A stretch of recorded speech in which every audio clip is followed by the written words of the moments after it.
The PC gave us computing power at home, the internet connected us, and mobile let us do it pretty much anywhere. Now generative AI lets us communicate with technology in our own language using our own senses. But figuring it all out when you're living through it is a totally different story. Welcome to Leading the Shift, a new podcast from Microsoft Azure. I'm your host, Susan Ettlinger. In each episode, leaders will share what they're learning to help you navigate all this change with confidence. Please join us. Listen and subscribe wherever you get your podcasts. Welcome to the Animation Addicts podcast with the Rotoscopers, episode 107, Cloudy with a Chance of Meatballs, Walkin in a Render Wonderland. This episode is brought to you by Amazon.com. By shopping on Amazon using our link, you are able to support the show. If you are interested in this film or this book, go and rent or purchase using our Amazon link, rotoscopers.com/Amazon. We get a little kickback and we appreciate any shopping that you can do, especially as Black Friday is coming up soon. Again, that's rotoscopers.com/Amazon.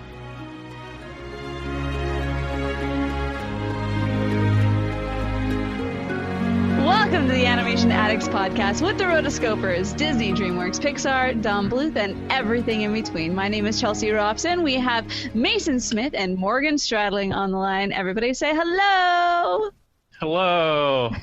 And I brought my good friend chocolate ice cream because it's Cloudy with a Chance of Meatballs episode. Oh. Best breakfast ever. That is actually the best. I've definitely tasted that for breakfast. Anyways, for those who are joining live, this is our show where we talk about all things animation. So we talk about Disney, DreamWorks, and today we are talking about Sony Pictures Animation, which is one of the newcomers on the scene. And they definitely made their mark with this film, Cloudy with a Chance of Meatballs. It's one of probably their most popular films. They made a sequel for it. People absolutely love this movie. And this is actually one of our Patrons' Choice episodes. Go patrons! Yay! The patrons are awesome. I love our patrons, and I really, from the bottom of my heart, appreciate the support that we get from the patrons because it allows us to, we are so close with Patreon. Once we hit 500 a month, which I think we're around $375 right now, so just $125 more a month, then we will start doing on our off weeks. So basically, we'll have an episode every week, but this new show is going to be a news show. So we're all going to get together. We're going to talk about this week's news in the animation world. We'll have guests from the writing staff of rotoscopers.com. It's going to be really, really exciting, but we can't start it without your help. So once we reach 500, that will be great. And, so if you've been thinking about joining Patreon, there are a lot of awesome perks and whatnot. So check it out, rotoscopers.com/Patreon, and you can get all the info there. But enough of that. Let's talk about food. One of my favorite things. Since he was a little boy, Flint Lockwood dreamed of being a famous inventor. Remote-controlled television! The trouble was, his inventions tended to be a little unusual. Ratbird! What's going on, little guy? Squeakle, squeakle, squeak! But a guy like Flint never, ever gives up. Flint. Hi, Dad! Something's wrong!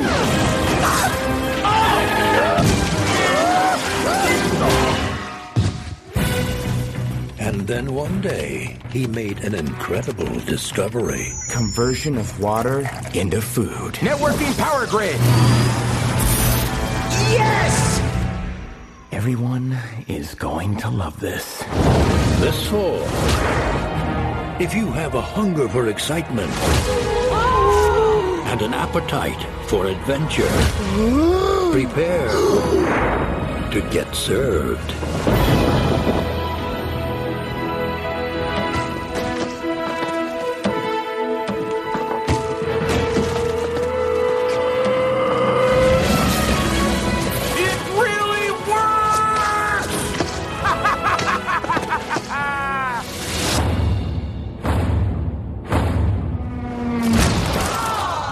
Mamma mia.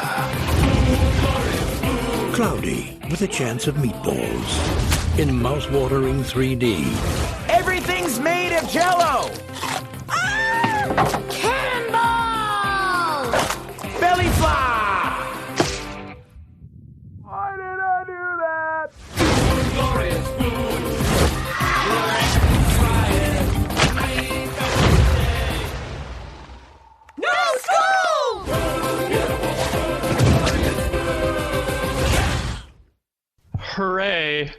Come on, Steve. We've got a diem to carpe.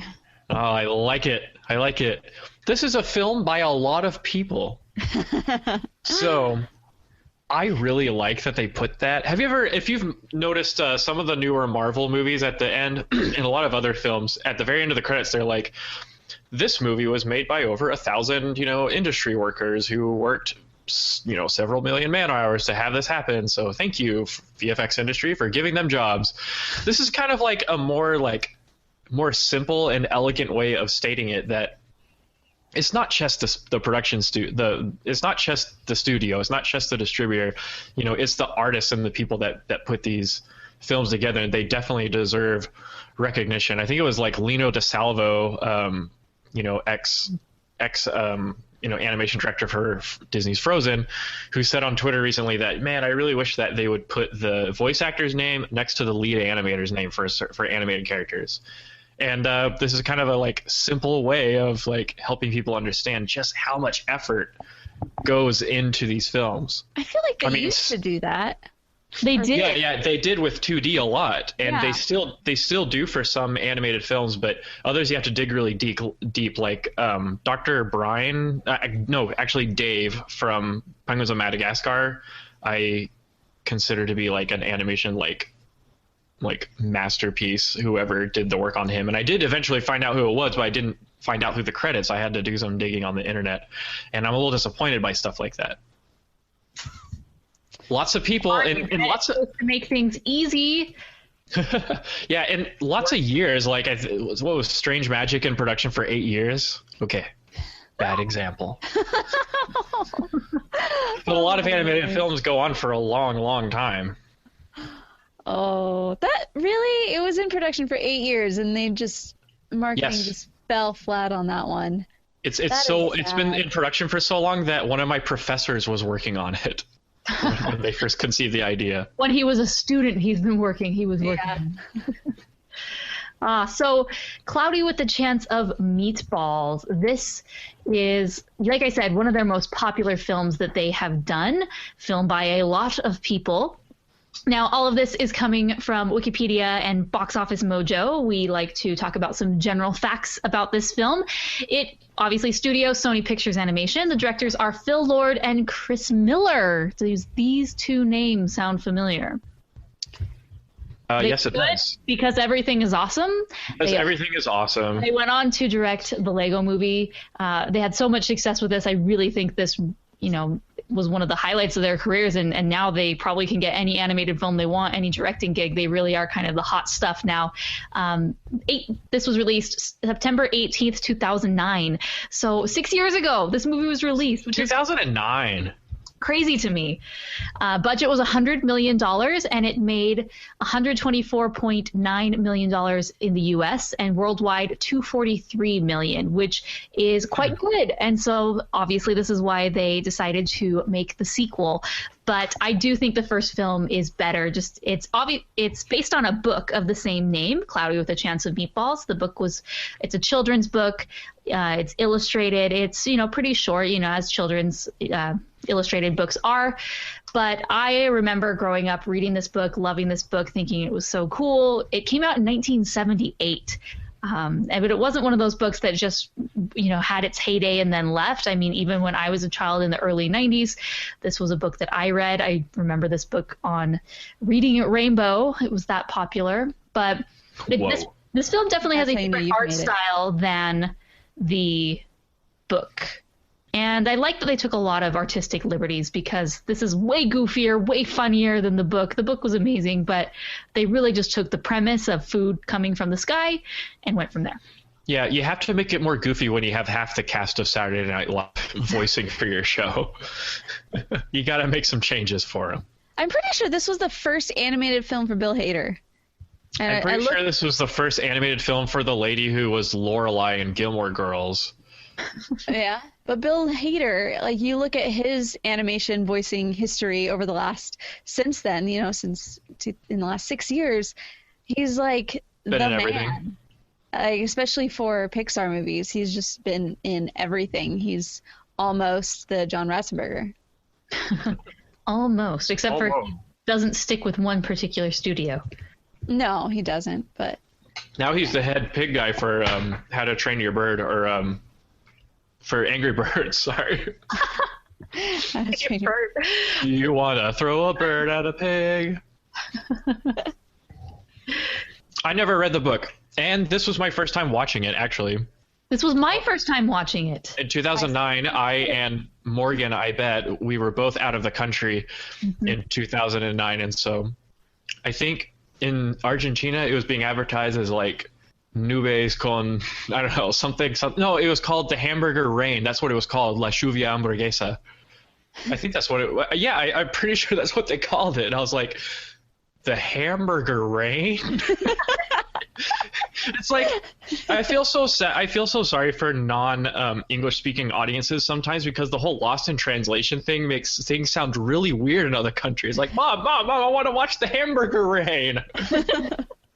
Coming in 2010. Hamburger Rain is just such a fleeting thing. Yes, it's the very first thing that happens is that burgers are falling from the sky, but we move on from that pretty quickly. Yeah, it's like, what if they did that for other movies? Like Shrek is instead, Shrek is like the talking donkey. That'll do, donkey. Frozen is like the ice monster. I want to see the ice monster. They just take the one thing. That's so funny. Yeah. What about you, Chelsea? I did see this in theaters. I saw this, and I remember being pretty excited about it. I mean, as far as time went, I just remember going in. I did see it in 3D, which was pretty awesome too. Oh, I know. At that point in time, I wasn't one that would ever really go see things in 3D, but I was like, you know what? Let's just go for it, you know. And I saw it in 3D, and I just remember laughing my head off and thinking this is probably the very best movie ever. Ever? Well, no, not at the. I mean, in the moment, I'm like, this is amazing, best movie ever. You know, not true. Typical hyperbole. It's the internet. It's the internet age. Everything is either the best thing ever or the worst thing ever. Exactly. So it wasn't ever, but it was, in that moment, it was the greatest. And I just remember having a lot of fun with it. I remember later on, Morgan, I wrote you a letter that, because you had asked me, so what movies are, because you were about to come back into town, and you're like, so what movies are out there? And I was like, well, How to Train Your Dragon, a lot of people say that one's cool. I haven't seen it yet, though, but I sure do remember Cloudy with a Chance of Meatballs. That was awesome, so see that one. So. Yeah, totally. Also, I forgot to mention Bruce Campbell is in this animated film.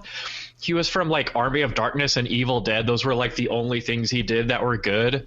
And it's really weird that he's the voice of the mayor in this film. Oh, the mayor. We will talk about the mayor. How did they choose Bruce Campbell? I don't know. Anyway. So one thing I noticed about this was how much, there's nothing new under the sun. There's nothing really original. But it's fun to see fun spoofs and parodies of different things. Mm-hmm. And so I happened to notice quite a few references to other movies that, you know what, for this type of film, I'm actually fine with. They did the same thing in Food Fight, but it just didn't work out as well. Yeah. That's for another episode. I like the gummy bears tearing off the wings of the flying car too. Very Twilight Zone. Yeah. Well, and I remember Alien for sure. Like every time the man-eating chickens come around, you just feel... I think that's Aliens. I think that's when they pop their head up and they see all the aliens in the roof. I got a real Lord of the Rings vibe out of that. Really? You know, when they're in Moria and all the orcs are crawling on the ceilings and stuff. But that also had an alien vibe. Yeah. Independence Day, though, that one was probably the one that I got most. That was pretty blatant. Yeah. The good old perfect when they take down a building. Uh-huh. Yeah. So lots of interesting, and then blatant Star Wars reference. I mean, what is a movie without a Star Wars reference? You basically can't make a movie nowadays without it. That's because I should make a video about this or something, because Star Wars isn't a movie anymore. It's a pop culture entity. But it's still a movie. But it's going to be a movie. They're going to make movies. Yeah. Anyway, Star Wars.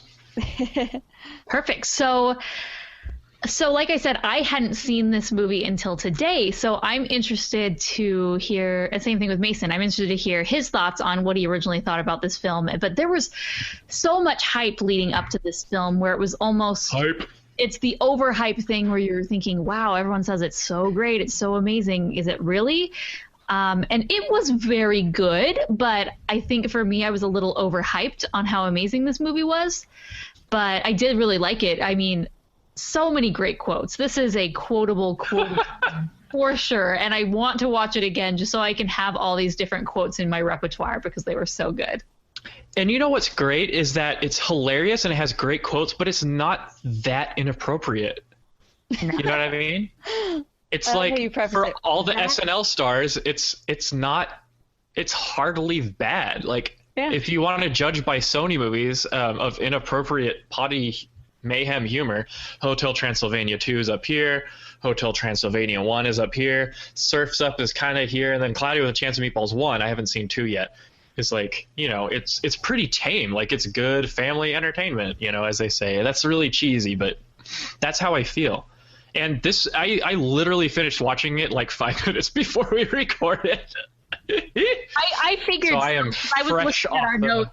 And it was you were just watching the notes about an hour and a half until we started, and you were barely adding your notes at the very beginning. And I was like, I have a feeling he's barely watching this right now. Well, I am the same way. I barely finished it about a half hour before we started. So cutting it close. So let's just talk about the characters. We talked about a lot of the voice actors, but very first we have Flint, who is voiced by Bill Hader, and he's hilarious, and he's awesome, and he's so adorable. He's your classic nerd who doesn't care what people think. Watch out for these guys one day because they will either be your boss or really rich billionaires. Oh, boy. Yeah, he's got a real Lewis Robinson vibe at the beginning, you know? This is my newest invention. Oh, it fails horribly. No, I'm a failure. You know? Yeah. Except he's got parents this time. How did you like the transition between, you know, mom to no mom? I totally didn't catch it. I must have been typing notes while they did that. How did you feel? I didn't. Yeah, you know, how did you feel? At first, I don't think I noticed the first time that she was there or not.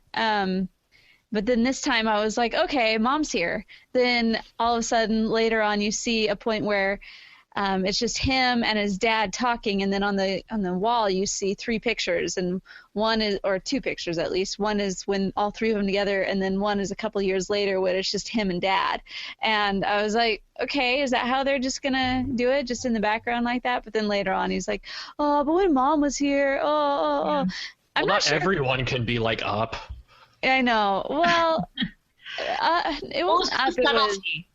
Were they just going to assume that the audience realizes that the mom is gone, which some people didn't catch their first time around? So maybe that is probably why they added that line in, because it is an amazing moment and visually a great way to tell it. But I imagine maybe in test screenings, people didn't catch on and suddenly said, what happened to the mom? So they probably had to add that second reinforcement. I thought so too, because after I realized, I was like, yeah, that's probably what happened, because it's an overdub, you know, voiceover, so it's not like actually him talking. So obviously it was kind of, in my head, that means after fact. Yeah, so I like Flint. Yeah, I like him. He's very cartoony. All the characters in this film are very cartoony. They're like little CG Muppets. Mm-hmm.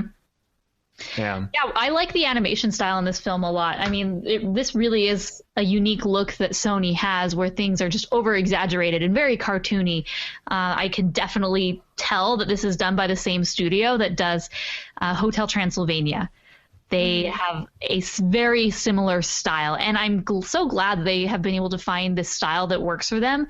Not saying that they need to keep with it for future films. They're allowed to do whatever style they want, but for this generation of Sony films, I like it a lot. Nothing else really matches. DreamWorks hasn't, I mean, I'm trying to think of a DreamWorks film that really has a style like this, and they haven't. And then Disney that has a style like this. Penguins of Madagascar, maybe. Potentially, yeah. Yeah, Madagascar is very similar. One of our comments, Frank Foster in the live chat, he says, even in Sony animation, at least one of the parents has to be dead. One of the greatest animation tropes there is, the dead parent. It's so true. Well, actually, I have something to add to this. So if you go this week, I posted a video on my review of the book. It's the art book of Cinderella, and Charles Solomon is not the artist. He's the author of the book, and it was really cool. He actually talks about this, and he said that a lot of people give that trope a bad, talk bad about that trope, but then literarily, it's one of those things that you're able to kind of show that the character is able to make himself, or they're making their lives themselves, as opposed to coming from a world of stability, a world of, it sounds lame to think that, because I have parents, I am therefore less of a person. Like, it's just, what? It's true. By Disney standards, it's true. By Disney standards. By animation standards, it's true.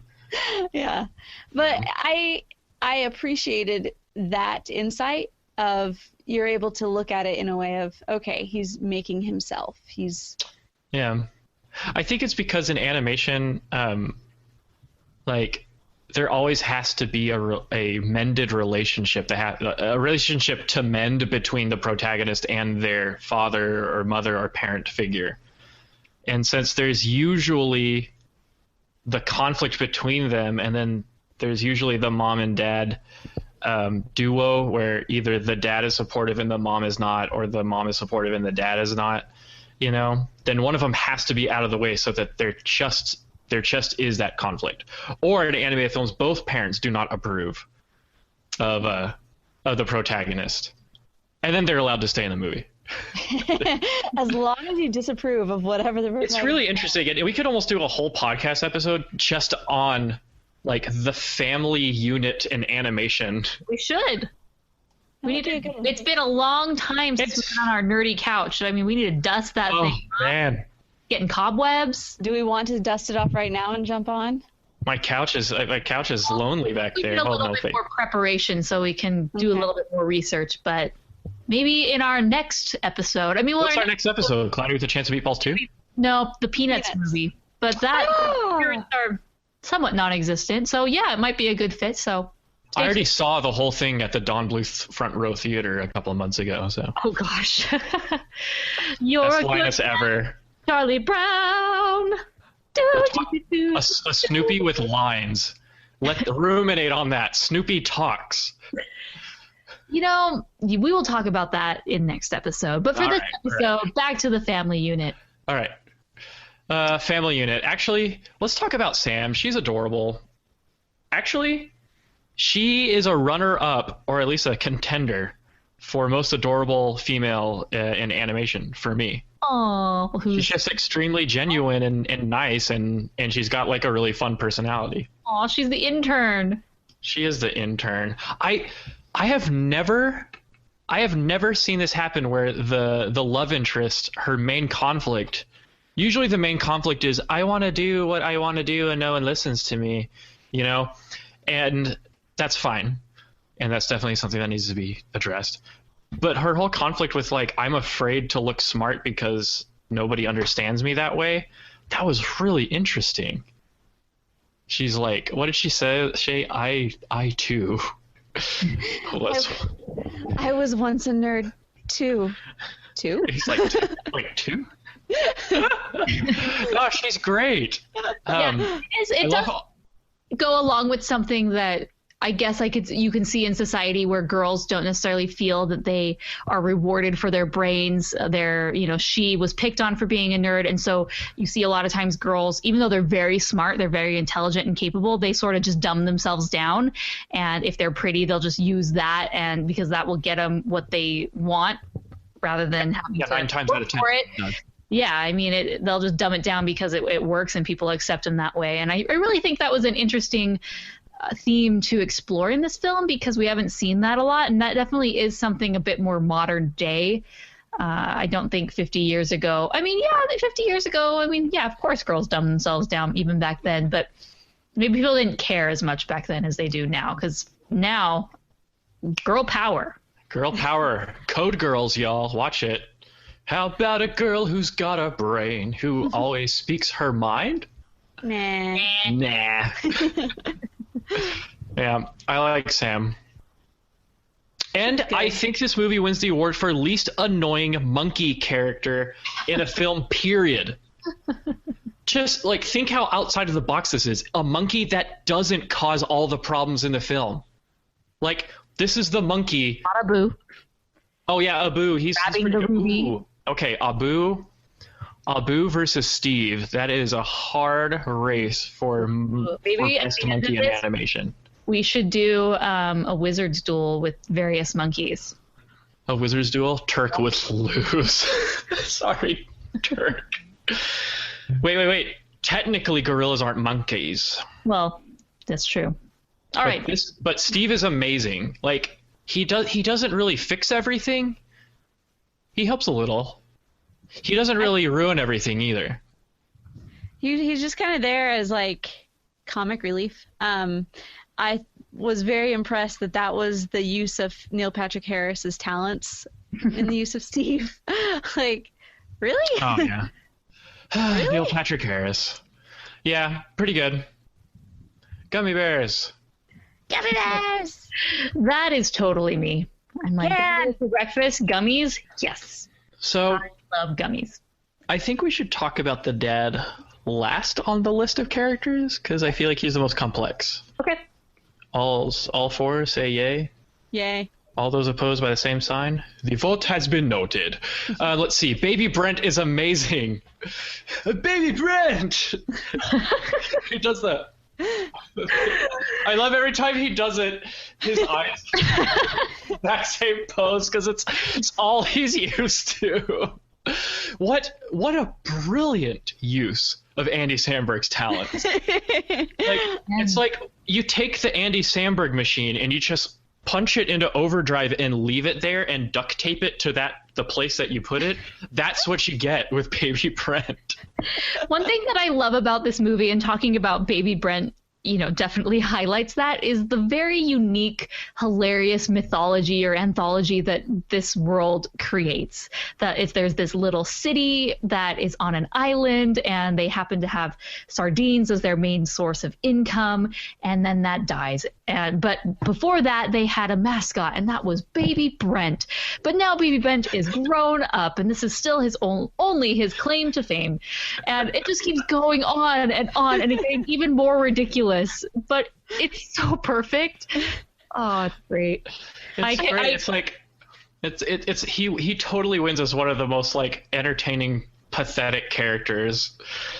He reminds me of the Copper Tone Girl, which I'm positive was, obviously an influence, but with the hand being pulled down and I love it. And I love his little moment of redemption at the end. It's, like, so fitting. Like, hey, we have a character that's voiced by Andy Samberg. How do we redeem him? I know. And then we move on to. I am Chicken Brent. Chicken Brent. Oh my gosh! And I've seen him, like, running around on, like, the legs of stilts. It's just amazing. Yeah, it's good animation when you can make that transition. Be like, how does a character walk when they're walking on chicken bones? Like, not walking on chicken bones, like crunch, crunch, crunch. Like, what if their legs were chicken bones? Just. Mm-hmm. Yeah. So, Mayor Shelbourne, Bruce Campbell. That's really weird. He gets really creepy at the end. Yeah. Well, the whole beginning of his speech was like, someday they'll walk in and they'll say, "That's a big mare," and then later on, "That's a big mare." That's what you call ironic. He's very egotistical. He's all about him. How can he be the best mayor ever? He gets very despicable towards the end, always looking for how to benefit. I just love how he's like, "Oh, this will be the #1 cruise ship destination." Oh, hi, Jimmy. Jimmy was barking at things, and I could not have that during recording, so Jimmy is now trapped in this room with me, sitting on the lap. Unfortunately, I didn't trap Jane in the room, unless she's not down there. So yeah, no surprise villain, I guess. As soon as the mayor shows up on screen, they start playing the doom and gloom music. Well, this was before the surprise villain. Surprise villain came around, so that trend of surprise villains everywhere. This was very much in the forefront. This is the guy. Watch out. If he was a surprise villain, he'd be like, "Oh, Flint, if only there was someone who'd eat your giant pancakes." Anyway. Go back to Michigan. Yeah. The cop. Earl. I pity the fool. Earl, that's right. Mr. T. When else has Mr. T been in an animated film besides Robot Chicken? I don't know. Not Brilliant animation. Yeah. Brilliant animation. Like, I feel like his inspiration was like, hey, what if there was like a sassy black Popeye, you know? And then you just kind of animate him to be like super dynamic and like macho. I love it. I love his cartoon physics are different than everyone else. He like leads with his neck and his head and stuff. He's like, well, I love it when he wants to. He asks Flint to make it, rain something special for his birthday, for his son's birthday. He's like, well, I'm pretty backed up on requests. Plus, you're always mean to me. And then there's Manny, who is the cameraman. Aww. He came here from Guatemala for a better life. Too much junk food. So I asked our chat, I said, what are your favorite characters, or who are your favorite characters? We have Earl. Oh, we got a few Earls. Sam and Earl for me, and a not sure who my favorite character is. Come on, Mark, decide. You know, and in the sequel, they realized that this cast of characters and unique personalities that they created were quite good, and so they bring them all back and they go on a journey together. And having not seen note, I saw the sequel without having seen the original film. I will talk about that later when we review that film, but it was fine. I was able to jump right in. How did you make the connection where there's giant food all over the place? They actually go back and they kind of do a flashback. So there really is no reason to see the original film to understand what's going on, because they catch you up quite well. However, you do lose a lot of the intricacies about the character. I mean, you do have no idea how Sam and Flint meet, but we will talk about that another day. Anyways, hold up. Mark just said his here, and Earl is a great character in the second film. Yeah, hold everything. Mark just said that Earl is his favorite character on chat, so that settles that. Well, it looks like Earl's everyone's favorite character, and you can tell that he was a fan favorite because he's really played up in the second movie. Oh yeah, I love the previews where he's like, it's enough to make a grown man cry, but not this man. Get back in there, tear. Back up. Anyway. Oh, the dad. So Tim Lockwood, I feel like a lot of people misunderstood him. Yeah, tell us more. I mean, a lot of people. So what's his deal? Fans of the show or people in the film? Okay, so do you feel like his attitude towards his son was justified? Was he right or wrong in thinking that?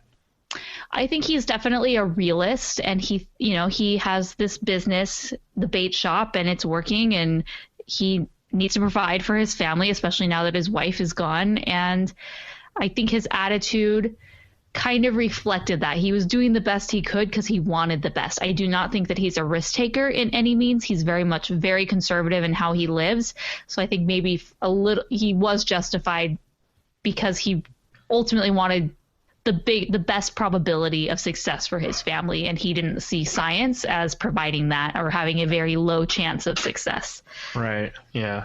What did he say? You don't cast your net where there's no fish. Like, I feel like we got to have another one of those philosophical discussions about like being persistent with your wildest dreams versus taking a low risk route to success to provide for yourself and your family. You know, what was that episode when Chelsea just did this golden lecture for like, I felt like it was for a long time on like, well, you have to work hard, but you have to be realistic, but you have to follow your dreams, but your dreams can't be ridiculous, you know? I don't know. It's like I'm trying to coax you into another one of those, Chelsea. No, not gonna happen. Not falling for it. I understand where the dad is coming from, you know? Yeah. But so do you think he was justified? I don't know. You'll be a dad one I day. feel like I will. Yeah, I feel like it was just one of those things where it's like he didn't understand his son, and so he was consigned to doing what he was best at, which is what he's been doing for several years, for many, many years, the bait shop. That's what I felt too. I honestly felt like the only real difference between he and Flint was the fact that he didn't understand his way of being. Like he had a very different mindset and a very different, this is normal, this is the way I work, and didn't know how to be like Flint. Flint was so dynamic and so just everywhere. And I am washing and rinsing and drying. It's all of these things. Like everything is so over the top, everything. And for somebody who's a lot more maybe an introvert, like a lot of introverts don't really know how to understand the extroverts, and extroverts definitely don't understand a lot of introverts. Nope, and we don't. So freaking INTJ is driving me nuts. I'm an INTJ. I know, that's why I said it. You're not supposed to react like that. You're supposed to be like, okay, that's fine, but I'm going to secretly plot to kill you. They do say that when you compare all the Star Wars characters, the INTJ is the Sith Lord. So you're also Draco Malfoy on the Myers-Briggs Harry Potter scale, and Shanna is an INTJ, and I am whatever Ron Weasley or Fred and George are. So it's like my life is like a fanfic where Ron Weasley marries Draco Malfoy. It's I'm kidding, of course. I need to take this test. Well, I have taken it before, but I don't remember what I am. So we got to do that now and then. Elsie's an E. Anyway, well, the introversion extroversion can switch. Like it's more fluid than you'd think. Yeah, anyway. That's true. But like I said before, Tim and Flint didn't really understand each other, and so being that, you can, like, there's also a book called The Five Love Languages, where sometimes, like, hey, I really like it when somebody, if for example, I really like it when somebody spends time with me. But my mom is like, hey, I really like it when somebody does something for me. Like, so yeah, so clean your room. So clean your room. Yeah. That makes her so happy. And taking out the trash is like, you just gave her everything. And so, like, sometimes I'm like, that really doesn't translate with me. So there's a lot of those things that happen too. Yeah, I think with the dad, it's like, when you really think about it, the dad is the outcast in the movie because he's not animated the same way the other ones are. His model doesn't look like the other characters, and he's not as vibrant and energetic and like, wow, yeah, progress, we got to go and do this new thing. The new town is going to be new. And so I think a big part of that, he is the way he is so that Flint can learn to slow down and keep people close rather than seeking everyone's approval. Maybe. Although he was pretty angry that he seemingly didn't get his father's approval with the whole food machine thing. Mm-hmm. So maybe approval isn't about the cool things you invent that everyone likes you for. It's about dang. You're almost there. I'm feeling pretty dense We're here. both like waiting. What is it about? Secret of life? Come on. What did you find? Time travel residue next to DNA from Wilbur Robinson. That plus my stick. I don't know. It's about fighting people who love you for who you are and want to spend time with you. That's it. That's what approval is all about. There you go.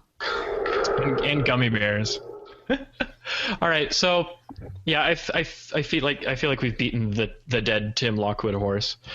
Can I just say something about this film? Like, yes. I've been doing for the past, yeah. Actually, now I'm going to stop you right now. Cloudy with a Chance of Meatballs is a rendering wonderland. Beautiful. I once tried in class to make a particle emitter in Maya that spewed steam out of a steampunk cooking machine, and it looked terrible. But in this film, you have like clouds in the shape of food. You have fluids. You have like water effects. You have a nacho cheese hot springs. You have particles flying around everywhere. The glass breaking. You've got physics simulations like the glass breaking and wind. You've got unique substances like the Jello. The freaking Jello. Like, who has achieved so many like accurate depictions of cartoon food in a CG film than Cloudy with a Chance of Meatballs? Besides Cloudy with a Chance of Meatballs 2. The Jello, like, Hello. I feel like I could reach out and touch them, and that would feel like a hot vat of nacho cheese, and I'd be like, oh, ow, ow, freaking government cheese. And then Jello, like, they got it perfectly. Like, she does a cannonball into the Jello pool, and she just stays there, and the bubbles are staying in there, not floating anywhere. Like, it's believable food, and food that looks like food is it's not extremely hard, but it's very challenging to get the surfacing and the rendering right. Mm-hmm.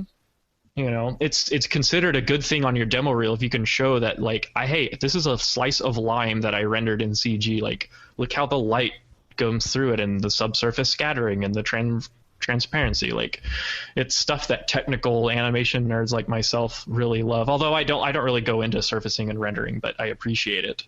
Studying animation makes me appreciate details like that. Also, this film was brought to you by sardines, which the whole world decided were super gross.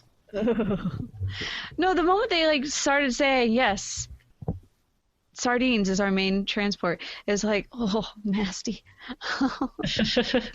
And there are towns like this. That's why I think it kind of like Surf's Up. It's where they sort the fish. Shiver Pool.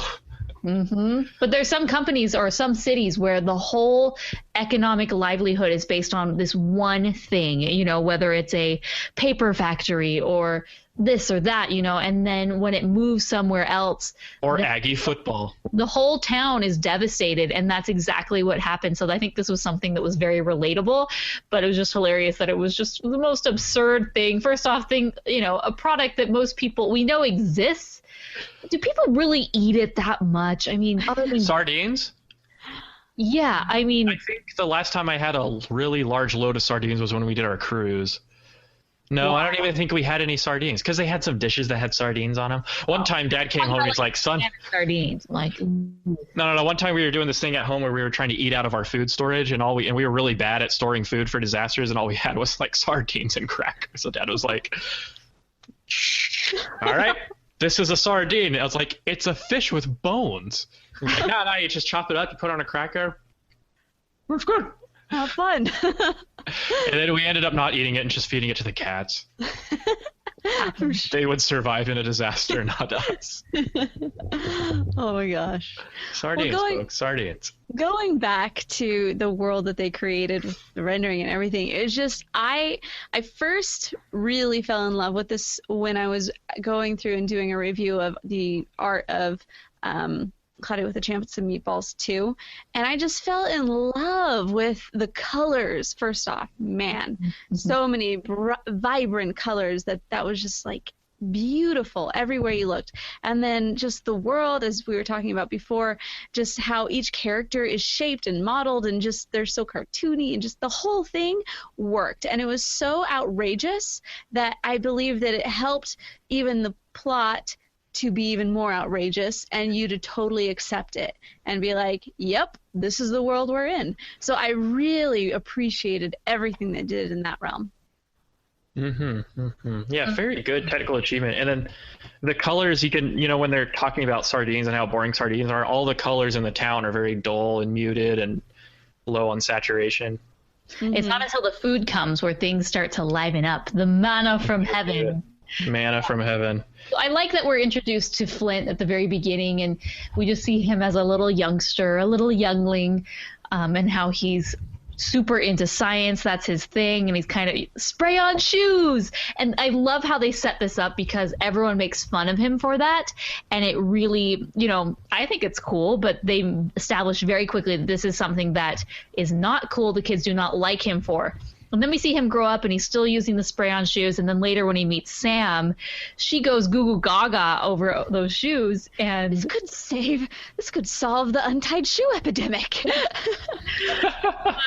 a perfect way that they tie it in together. And then they tie it in again at the end where the shoes really do, save the day.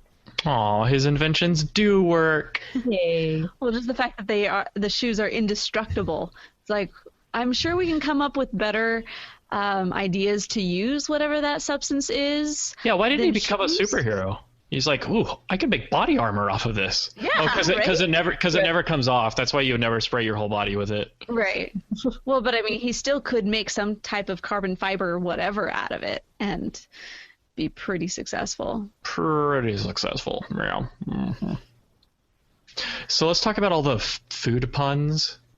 Food puns. Food puns, people. This tastes significantly better than sardines. Yeah. Let's see, what's one?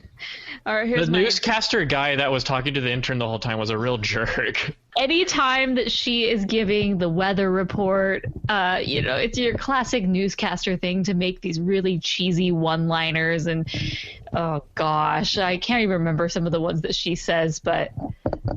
you may have seen a meteor shower, but I bet you've never seen a shower meatier than this. It really seems that things are sardined to come around here. Oh, terrible. I did like, though, you might not have seen this, but every time that she came on, the very first time that she came on, she was on her, title down at the bottom. It said like student correspondent or something like super low on the totem pole.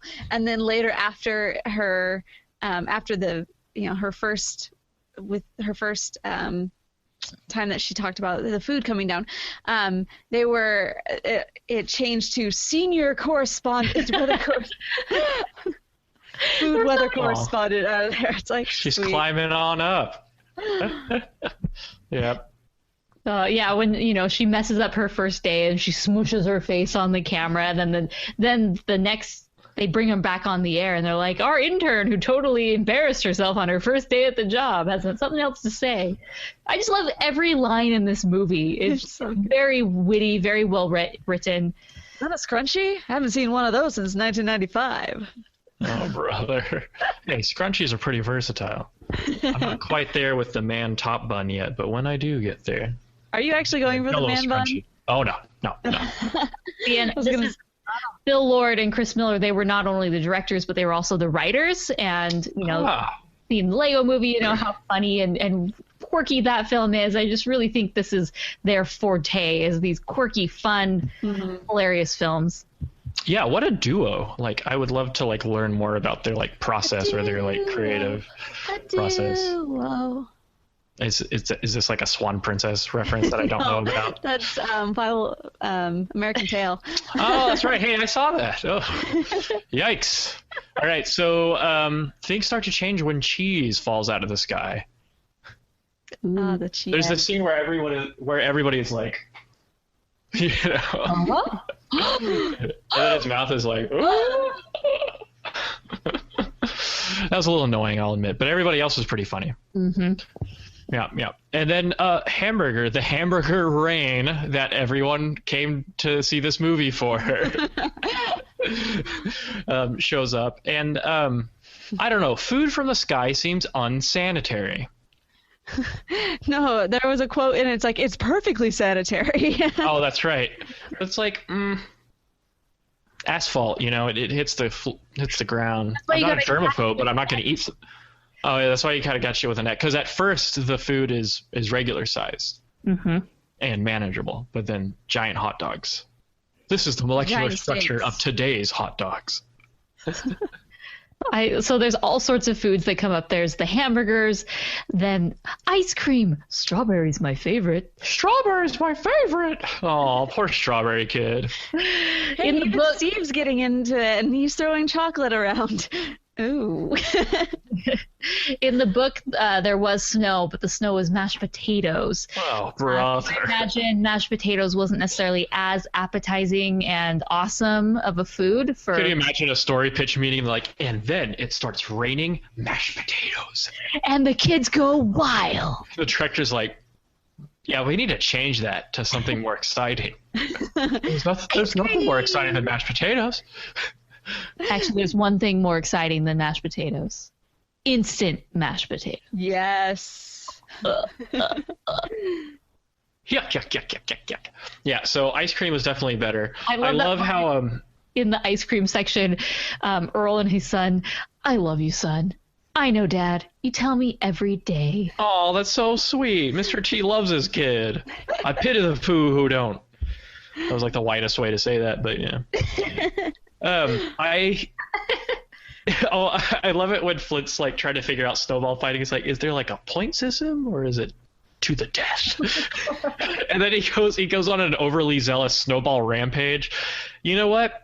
That was a really good random tangent in a film that I really enjoyed. Just how over the top how he went way too far with a snowball fight. He just decks this one kid, and the kid's like. It's really funny, and then it's just great animation where he throws it, and then he looks and sees his next victim, and then he runs to them and nails them. It's really good pacing. Timing, animation is all about timing. It's probably the most important of the 12 principles besides squash and stretch.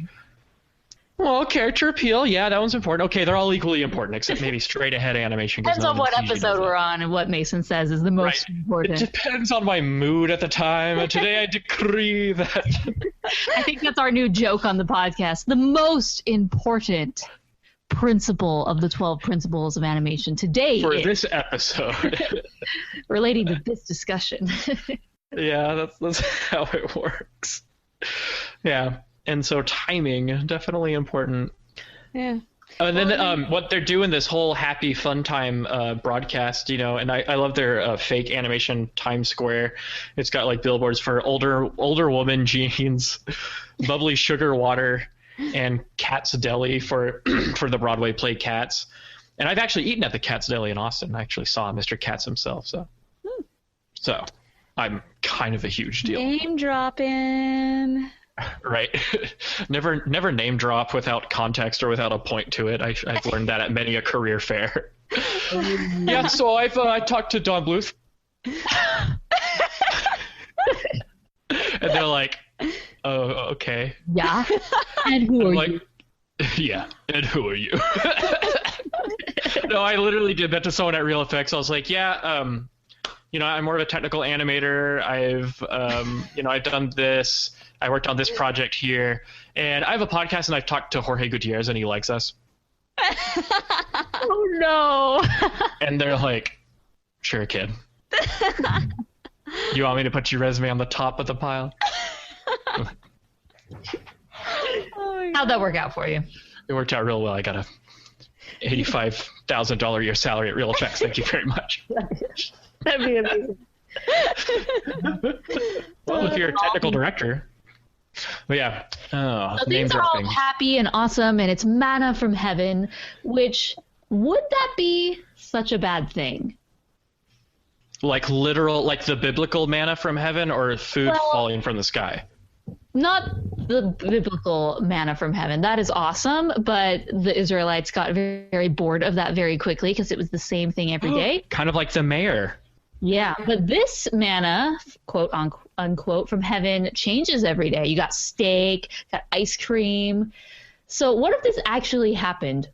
I know what would happen. The government would try to own it like they own all the GMO foods around here, and we would have food taxes that we couldn't control. So anyway, there's my cynical rant for the day. Mason goes political. Yay. Don't I always? Well, actually, the only thing that I really saw in this was there was that one Simpsons episode where it was a Treehouse of Horror episode where Homer ends up going to different worlds, basically along. 2 different worlds. Well, it's different he's like, what's going on in this one? And every one, it's like a different, the same family, but everything's just a little bit different. Like one, he goes in and at the very end, he's like, this is the perfect house. They're rich. They live in the palace. And Marge is, everybody's got jewelry on. And then he asks, Marge, would you pass me the donuts? And she's like, donuts? I don't know what donuts are. What? Donut? What's the donut? Donuts. Homie, what's a donut? I can't do her voice. It's so hard. Exactly. And then he was like, no, this is the worst of them all. And then he leaves, and then right away it starts raining donuts. And Marge is like, oh, it's raining again. That's great. That's a great episode. I love it. That's what went through my mind as I was watching this. Yep. So I love it when he asks around on a date and he does like training to know how to talk to a girl. One of the panels on his computer behind him said was, when you talk, say everything as if it were a question. I'm kind of a big deal. I'm on the cycling team. But anyway, no offense if you're on a cycling team. I like the Jell-O. It was like Flint's A Whole New World moment for Sam, Let me open your eyes, slimy, shimmering Jell-O. Yeah. The Jell-O is great. I can't say enough great things about the Jell-O. That's all you want to talk about today. Well, it is. Do y'all remember Chris Horn, the guy that we interviewed from Lightspeed? Of course. Way back in the Rotoscopers day. He was so nice and took me on a tour of Pixar. So yeah. I will forever love Chris Horn. Yeah, Chris Horn's great. I think he said on Twitter that this was one of his favorite animated films ever. He's a rendering lighting kind of guy. And for a film from 2009, I don't know of many animated films that have reached the awesomeness and novelty that they achieved in this film. But the Jell-O's great. Oh, the Jell-O. The nacho cheese hot springs are disgusting, but the Jell-O is perfect. Well, I liked how they developed their relationship. Obviously at first it's like, she's cute and she's a nerd. Obviously Flint is going to be over the top for this girl. And she's just like, were you trying to kiss me? No, I mean... As soon as he tried to, I was like, that nose is going to be a problem. Oh, man. But I liked the gradual change as it went on. It's like, it's okay that you're a nerd. You're actually more beautiful with your hair back and a ponytail and a scrunchie and big old glasses. I liked her better with her hair down. Yeah, she does. What? Why did she have to have her hair in a ponytail to be a nerd? That makes no sense. I would like to think that all three of us are nerds. We all are nerds. Three of us are pretty. So that's all right. I am not afraid to wear my big nerdy glasses with pride. Oh, look at these. Ready to go. That's because in 2009... That's because in 2009, people hadn't discovered that big glasses are sexy. They hadn't rediscovered that yet, and so... It's true. I think Mary-Kate and Ashley Olsen were just now bringing it back. Oh, brother. I know about them. Anyways, so this amazing manna from heaven actually goes the wrong way, and it's not so awesome anymore. Turns from manna from the other place. Anti-heaven. Yeah. Oh, also... Talk about the blowing it when he's just about to kiss her for real. He's like, oh, sorry, the mayor's calling. I have to talk to the mayor. It's like, who cares about the mayor? You have voicemail for that. He's whipped by the mayor. So what happened? Swipe him off, right? Swipe her. But yeah. So if you were to explain what happened to the food that caused it to go all wonky, what happened to the food? It mutated, mate. Yeah, the molecular structure got all crazy. It got bigger. I don't know. It got bigger, then it got savage. I know it's not believable food coming from the sky just because you can magically transform water into food, but then when they started moving and having attitudes and personalities and being able to move and think and act, I was like, I don't know about this. Not believable. What part of the whole thing Okay. was believable? I know. I know. But It's a cartoon, mate. I think that's why it was so believable from the beginning, because they're throwing the most outrageous things at you. Like, Well, okay, in Mario's defense, he does seem to have a very intricate scientific explanation for why they're mutating, but it's like such pseudoscience that it's like, okay, like we were fine with the food just mutating. Yeah, Science exactly. like that. There's always a ghost in the system. we I should don't know. We should know. Plenty of ghosts on this podcast. The Phantom. Next episode, podcast Ghost Hunters will be guest hosting with us, trying to detect the spirits in the wiring. Anyway, So a very long scene. I think it has a lot of action in this last 30 minutes of, oh no, we're being attacked. Oh no, we gotta go here. Oh no, we gotta go over here. but not before the mayor tries to turn the whole town into this gaudy monstrosity. For the last time, I'll say the nacho cheese springs are disgusting, and they had to go after our American portion sizes. Come on. Rude. No. I'm happy to come from a land where a small soft drink is about yay big. Anyway, I like the mayor's rationale. He's like, or you can turn the machine off, ruin everything, and no one will ever like you. Your logic is undeniable, sir. It's appealing to the thing that we care about most, people liking us. And then another amazing line. Dad, I just need you to get on my computer and email a file to my cell phone. We've all been there. Giant food tsunami. Yeah, so there's all these moments we already kind of talked about Chicken Brent, which is hilarious. You did it, Chicken Brent. You really did it. And it actually is kind of a stressful moment with the dad not knowing how to use technology. He's very literal, like move it across the monitor or move it across the desktop, and he's moving the mouse, and you're stressed for him to like. It doesn't do anything. You've never even seen anyone use a mouse, like never once that they use it on the table. No, you need a computer to run a bait shop. You just need your chum grinder. Yep. That poor chum grinder. But yeah, I like that he kind of just gives up, and he doesn't want to do it, but he's like, Dad, you got to. And so he does it for his dad, and then he kind of gets stuck under a pile of stuff, and he leaves him his last voicemail. Aww. Just the little pep that he needs to jump up and save the day. So then he sends the wrong file. Press the set. I love the viral cat video. I can't believe I've been watching this for 3 hours. It's so true. That's an excellent pop culture reference. It really is. That's a great pop cultural reference before smartphones arrived, and then you just got cloudy with the How to Train Your Transylvania. No, Hotel Transylvania 2. Yeah. So much smartphone humor. Yeah. So they go up, and there's this giant food death ball, a sphere of fear, if you will. And I bet it smells horrible. Like all the food that's being made, that's been accumulating in the atmosphere, is just acclimating to the presence of the mufrugativering.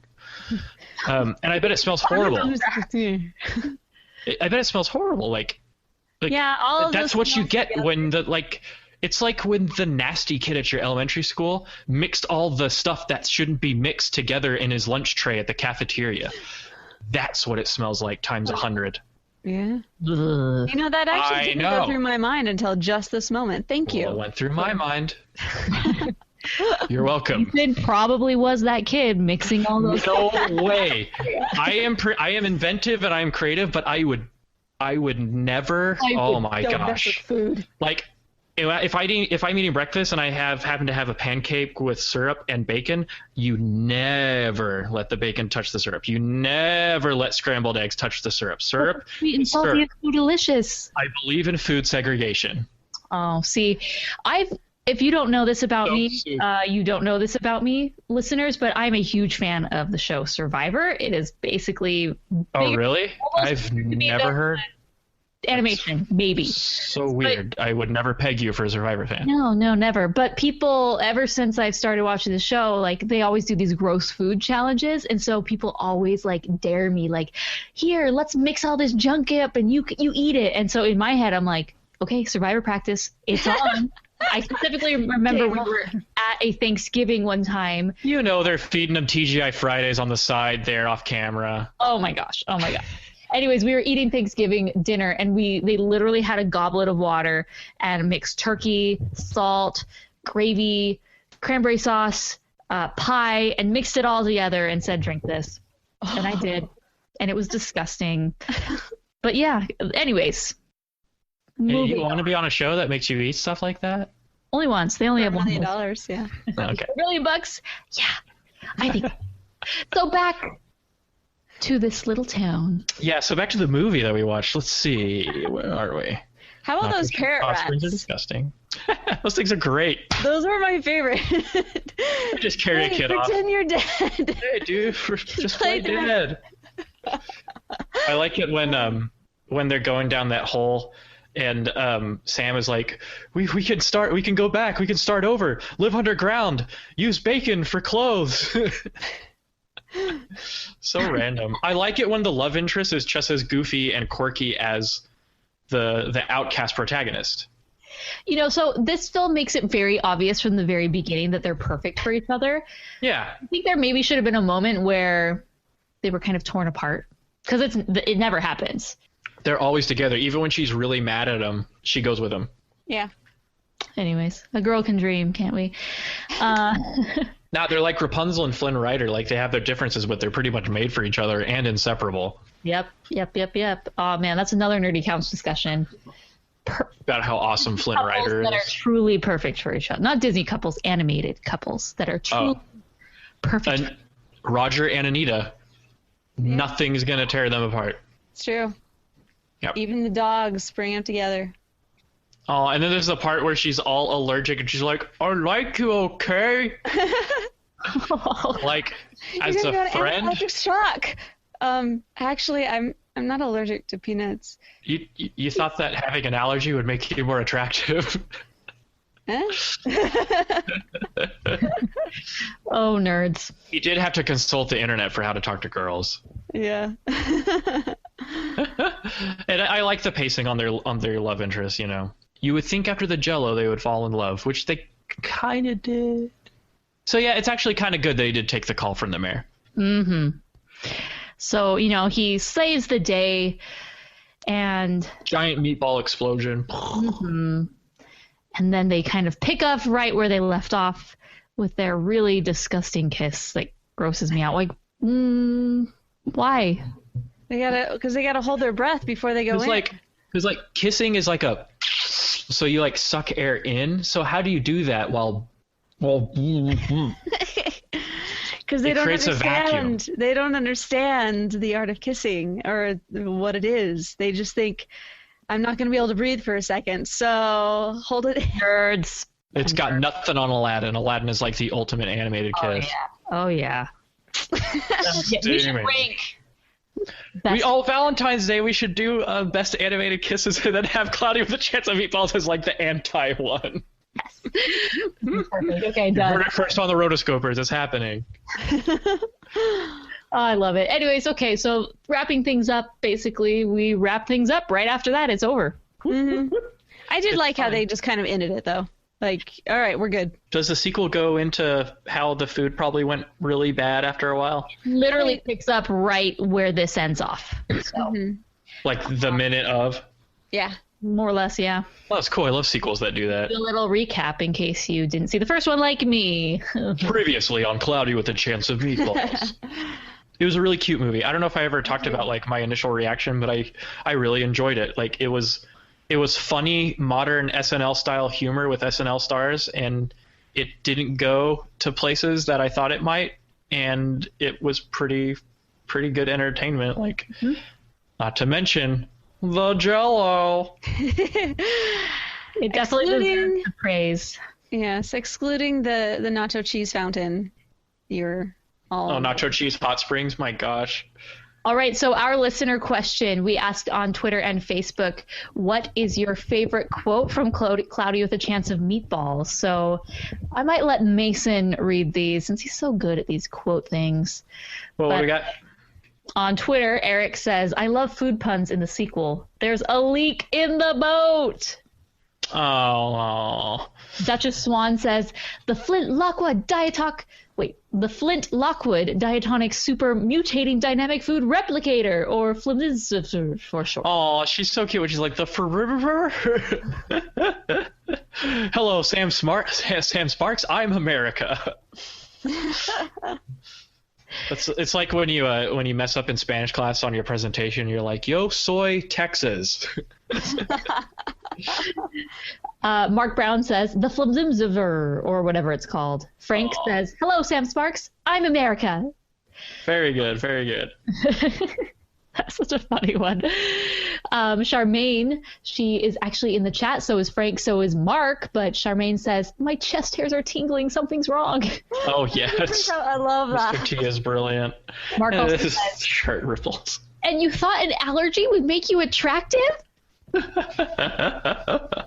And then a few more. Baby Brent. Uh-oh. And then another one for Sam Sparks. I'm America. Good times. Good times. Great oldies. Cool 94.5. And how? So let's rate it, fellows. Fellow Sam Sparks. Oh, also I just realized that Baby Brent is the original Master Chicken. Oh. Kung Fu Master Chicken. Ooh, we could have a spin-off sequel for that. His adventures in the chicken suit. Draw that man in a chicken suit. Baby Brent. I despise that chicken. That would be a hilarious mashup. All right, so what would I rate it? Can I hold mine till the end? Sure. Kelsey, go. All right, so I thought this movie was so outrageous, but so smart. I mean, we talked about how many spoofs there were, how many references there were. It was just, when you're able to bring in those references so well without really making it so blatant that it takes you out of the story, it was really impressive. And so because of that, I'm like, yes, good job. But then in general, the whole thing, I just had a really good time watching this. The quotes were amazing. And like I mentioned before, it was so outrageous that the more outrageous it got, the funnier it got, and the more you were on board for it, or at least I was. Altogether, I would say that this has fantastic replay value. I would love to watch it again. I'm going to give it 4 stars because it's a great film. All right. I also obviously really like this film. I think it's very smart, witty. Every line just cracks me up and is so funny. Chris Lord, or Chris Miller, the two directors, can't talk right now, are just so great at what they do, and they've really left their mark in animation with their great scripts and directing style. And obviously Sony, I think this was really huge and pivotal for them as a studio, and I'm so glad that this was able to give them a lot of critical and acclaim. So, however, I don't think that I kind of lose interest towards the end when it's just, chaos and we're trying to stop the food. The ending does go on for a long time. Yeah, I think it's a bit too long. To me, the most interesting part of the film is his inventions, and then once the food starts coming. But you can't just have, food of the day repeating and repeating. I'm kind of stuck. I really enjoyed this movie. I can't wait to watch it again. I'm hovering between 3.5 and 4 stars.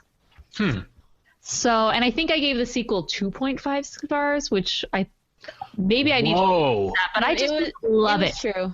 I didn't love the sequel, and we'll talk about that one day. 2.5 stars. When was the last time Morgan rated something 2.5 stars? And here's the thing. My ratings don't matter. Like, it doesn't matter. No, they don't. If I rate things and I pad them high, that's just the way it is. So I'm just not even going to give a rating. I mean, some people get very upset with our rating. Say 3.5 because 1, my ratings don't matter, and 3.5 it is. All right. Cloudy with a Chance of Meatballs 1 gets 4.5 stars for me. It is very, very close to perfection. The ending, here's my justification. It's adorable. It's an adorable film. It is funny without being nasty. Not a lot of mayhem humor. Not like how Minions did it. I hate to always rag on Minions, but mayhem humor, perfect example. The ending did go on for a really long time, but the technical achievements of the film made the ending much more interesting to watch and much more bearable. And despite having a lot of stars, well, I think there's a difference between having comedy stars as your voice actors versus just celebrities. Mm-hmm. Like Beyonce is not a comedy star. She's not funny. Beyonce is not funny, says Mason. And but Andy Samberg is, you know, so I think they're a lot more animated and as real people, and they can achieve you know, these voices for animated characters a lot easier. That's a good theory for the whole voice acting debate. I like 4.5 stars. 4.5 stars. I really enjoyed it. Bad with my 3.5. I think one reason why I made No. We gotta have differing opinions. It's great. No, it's good, but I think one reason why I did rate this one a little lower, it probably is a 4 now that I think about it, is because I didn't get to watch this all continuously. I started watching it, I fell asleep, I had to finish watching it. That's your own fault. Yeah, this is my own fault. So my own viewing experience affected the movie. But yeah, I ended up watching it in like 3 or 4 parts, so I didn't watch it continuously through. So 4. All right. I feel like this is one of those 3.75 cases, which 3.75. we're under contract to only use multiples of 1/2. I've used multiples of 0.5. I mean, that Myra girl, she introduced the 0.75 system, and it just threw the whole podcast into chaos. Never again. That was one of the funnest episodes, having her on Princess Mononoke. I love her. Yeah, Myra's a jewel. We love all of our staff and our listeners. It's true.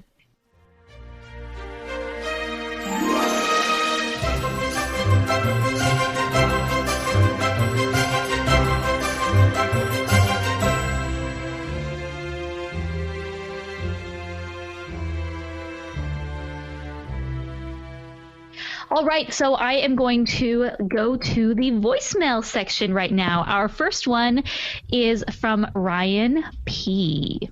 This was actually his choice, by the way. Hello, Rotoscopers. Ryan here with my voicemail for Cloudy with a Chance of Meatballs. Whoop. Shame to say, I came to the bandwagon a bit late with this one. I actually saw it on its premiere on Cartoon Network. Up until that point, no interest in seeing it. Sat down, wasn't expecting to be blown away, but in fact I was. I mean, the character development, the detail and everything. Just something as small as the character that's being voiced by Mr. T has a reverse mohawk is amazing. To like multiple viewings, very quote worthy. All in this guise of a disaster movie with a twist, because it's all about food falling from the sky. Bruce Campbell, an amazing addition.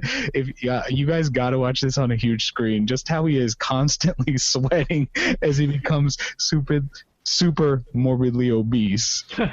One of my favorite things. The hilarity, the self-referential comedy. The camera work, it's its own character in this film, and I cannot praise this guy enough. If you guys haven't had the chance to watch it, go ahead and do yourself a favor, because it became one of my favorite animated films, nay, favorite movies of all time. Hello, you heard it first on the Rotoscopers. Scenes with all the special features. The Blu-ray is amazing, by the way. I have it like on lock in my Blu-ray player downstairs. And I just wanted to call to say this thing gets a 5 out of 5 from me. Doesn't hold that much weight in the world, but hey, it's there. Yeah. You guys have a great one, and hey, thank you guys for doing your job. Bye. I love Ryan. Ryan is a patron, and you know, listening to his side of it, yeah. I'm really happy that we were able to review one of his favorite films. Mm-hmm. Oh, this was his. This was his, yeah. All right. Excellent choice, Ryan. Ryan's choice. Next one is not necessarily a review of this, but just a question for us. We don't really get a lot of questions anymore, you know, just general questions for the show. But we got one now. Hey, Morgan, Mason, and Chelsea. It's Mark. How are y'all doing today? So I got a question for y'all. It's not really related to any particular movie. So it's just about as we know, for most animated films, they seem to be based. The fiction ones seem to be based on. Most of them seem to be fiction. If you were to make an animated film based upon a true event in history, or a biopic, an animated biopic about somebody, what would it be? Who would you make an animated biopic of, or what event would you make an animated film about? Looking forward to hearing your answers. Thanks. Bye. All right, animated biopic, go. I would say the reason why they stick mostly to fiction stuff is because animation, you are able to do such crazy things. Like, you're able to build worlds and, be very much err more on the side of imagination than reality. And I think animation is such a great medium for that. And it's hard to, I've seen like The Wind Rises is a great one that's kind of based off of true events. But it's, I don't know, there doesn't seem to come one to my mind as far as like, that's the one I would pick. How about you guys? Well, there have been this Rich Animation Studios. He did Swan Princess. He has actually done a lot of these for different people in history. That's so a lot of American legends he has done. The most notable, I think, of feature animation is Pocahontas, but then still took a lot of liberties with the story. However, that was a pretty awesome one. And then Hercules, because that's a true story too, based on real events. It's very hard because you want someone who is larger than life, maybe someone who's a little bit more animated or, but then there's also The Wind Rises, which is a Studio Ghibli film, which is a biopic, and it's totally serious. It's not funny in any way. There's a little humor here and there, but it's not meant to like make you laugh and die laughing, basically. So this is just such a hard question. I guess who is someone that I just would love to hear their story? Like, I think Abraham Lincoln, as dumb as that is, and it's probably already been done, but could be a very interesting character to do this. And I think for me to do this, I would prefer to see this done as more of a period film.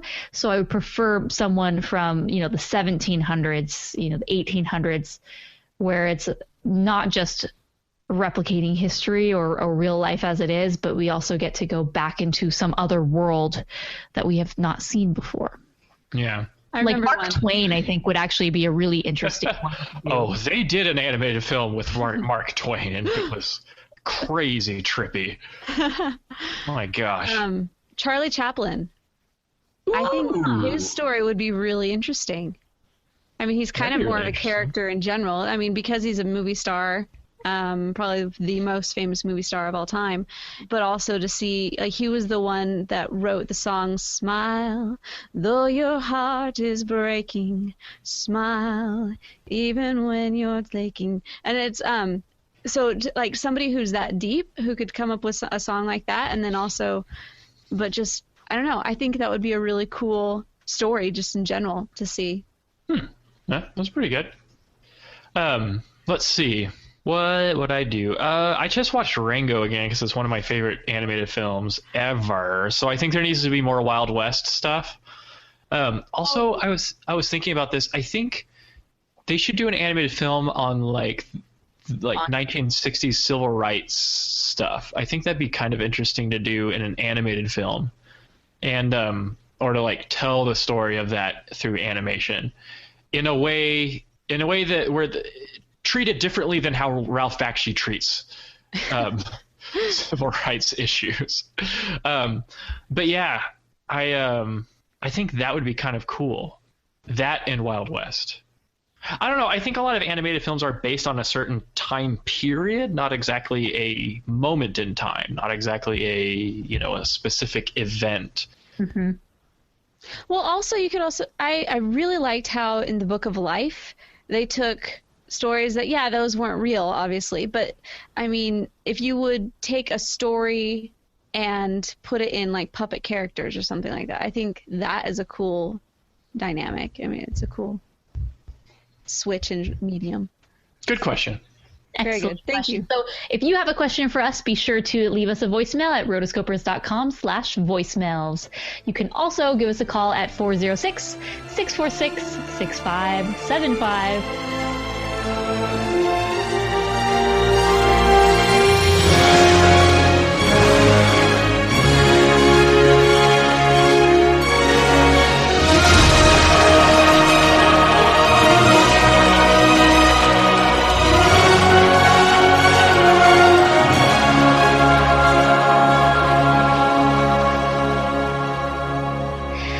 That is all we have for this episode of the Animation Addicts podcast. For show notes, go to rotoscopers.com/107.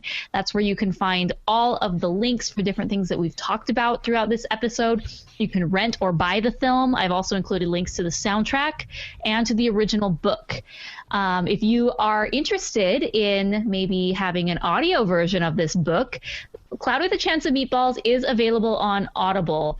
So if you go to rotoscopers.com/audible, then you can get an audio version of this. It's 26 minutes long, so it's actually a pretty decent sized book and reading of the book. So for all of those things, you can support us on rotoscopers.com/Amazon and then Audible. And we appreciate whenever you shop using those links because we get a little kickback to help support the show so we can keep this running and going for you guys.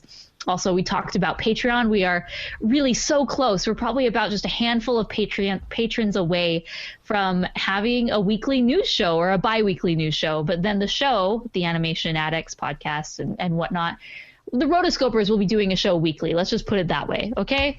Okay. Enough said. Enough said. Yeah.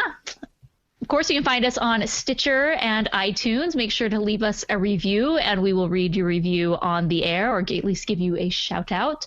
You can also find this podcast on Hypable and Animated Views. You can find me, Morgan Stradling, on Twitter. I'm at Morgan Stradling. As mentioned in the chat earlier, I do tweet about Survivor quite a bit, so buyer beware. You can find Chelsea on Twitter at Chelsea Robson. She's also on Instagram and Periscope. And Mason, you can find him on Twitter at Mason. No, it's at Mason SMTX. And you can find him on Instagram as well. I'm on Instagram. He also has a blog, thisanimatedlife.blogspot.com. Oh, brother. I haven't posted to that in like 2 years. All right. Do not go there. Don't do it. Maybe you'll find some cool stuff. I just found this cool blog. It's called Top 50 Disney Animators. It's really informative. That's awesome. I try to read 1 or 2 every day. Our next episode is going to be the Peanuts movie, which if you are listening to the audio version of this podcast, it comes out on the day that the Peanut movie hits theaters in US.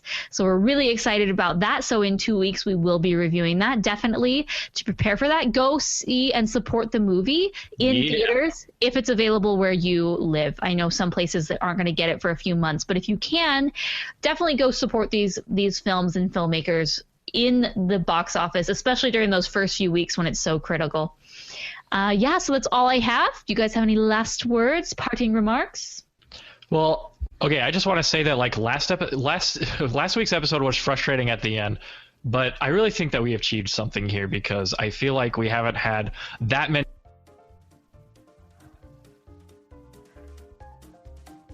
Mason, you're on mute. I know, I'm just kidding. I wanted to be like, we didn't have anything happen to us this time.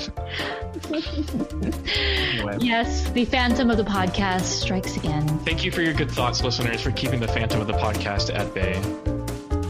All right, until next episode. We are the Rotoscopers! You bet we are. You better believe it. Enough said.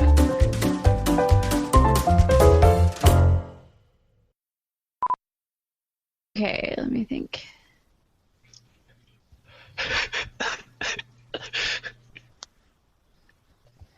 Okay. We've been live for about 10. Have we really? Oh, dadgum. Welcome to the Rotoscopers YouTube. My name is Chelsea. I am totally off now. You threw me off. You threw me off my groove.